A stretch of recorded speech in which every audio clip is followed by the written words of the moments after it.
भगवत गीता में भगवान श्री कृष्ण कहते हैं कि मन का बेचैन होना उसका स्वभाव है। हमारे मन को लगता है कि अगर वह अलग अलग बातों के बारे में सोचता रहेगा तो हमें आने वाली हर मुश्किल और मुसीबत से बचा लेगा, पर ऐसा होता नहीं है। हम अपने जीवन का काफ़ी अधिक समय सोच विचार करके परेशान होने में निकाल देते हैं।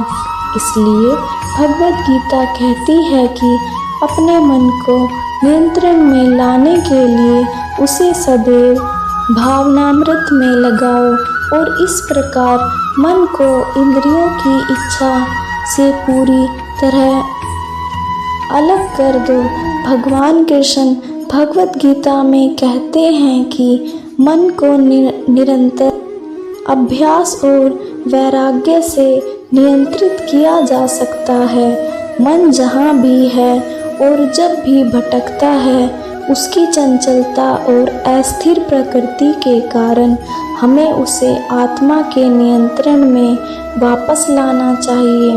भगवत गीता में श्री कृष्ण ने बताया है कि जो चीज़ को बदला नहीं जा सकता उसे स्वीकार कर लेना चाहिए। इससे इंसान सुखी से अपना जीवन जी सकता है। सुखी रहने का यह मूल मंत्र होता है कि जिस चीज़ में आपका बस ना चले उसे भगवान पर छोड़ देना चाहिए, क्योंकि समय से पहले ना कुछ मिला है। गीता के अनुसार किसी वस्तु के प्रति अधिक मोह ही मनुष्य के दुख और असफलता का कारण बनता है। इसलिए मनुष्य को अपनी किसी भी वस्तु से बहुत लगाव नहीं रखना चाहिए। अत्यधिक लगाव से व्यक्ति में क्रोध और दुख का भाव उत्पन्न होता है। किसी चीज़ या व्यक्ति को ना छोड़ पाना ही मोह है, जबकि प्रेम को किसी व्यक्ति को बांधने की आवश्यकता नहीं होती। प्रेम में व्यक्ति स्वयं से पहले उसे रखता है जिससे उसे प्रेम है। प्रेम एक ऐसी भावना है जो आपके दिल में बसती है, फिर चाहे आप किसी व्यक्ति से कितनी ही दूर क्यों ना हो। श्री कृष्ण कहते हैं कि मन को 11वीं इंद्रियां माना जाता है, जो ज्ञानेंद्रियां और कर्मेंद्रियों के बीच नियामक का काम करता है। ये इंद्रियां और मन हमारे ज्ञान और कर्म के साधन मात्र ना होकर इस संसार को भोगने के भी साधन हैं। संसार का सुख भोगने में मन विचार और कल्पना के द्वारा भी सहायता करता है। श्री कृष्ण कहते हैं कि मनुष्य का मन संसार की सबसे अशांत चीज है। श्री कृष्ण कहते हैं कि मन की शांतिपूर्ण स्थिति प्राप्त करके ही सच्चा सुख प्राप्त किया जा सकता है।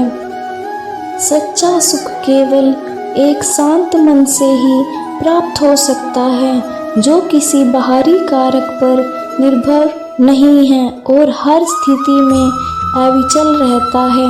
श्री कृष्ण कहते हैं कि इंसान को असली सुख दूसरों की सेवा करने से, दूसरों की सहायता करने से मिलता है। श्री कृष्ण कहते हैं कि संसार का सबसे बड़ा दुख शरीर होता है। अगर आप भक्ति ज्ञान सागर चैनल पर पहली बार जुड़े हैं तो चैनल को सब्सक्राइब कर लीजिए और हाँ, बेल आइकन दबाना ना भूलें, क्योंकि जब आप इस बटन को दबाते हैं तब आप भगवान कृष्ण के हर नए संदेश और विचार से जुड़े रहते हैं। ये सिर्फ एक क्लिक नहीं है, बल्कि यह उस अनमोल यात्रा की शुरुआत है जहां आप हर दिन भगवान के ज्ञान से आशीर्वाद प्राप्त करते हैं। और कमेंट सेक्शन में राधे राधे लिखना ना भूलें। जय श्री कृष्ण।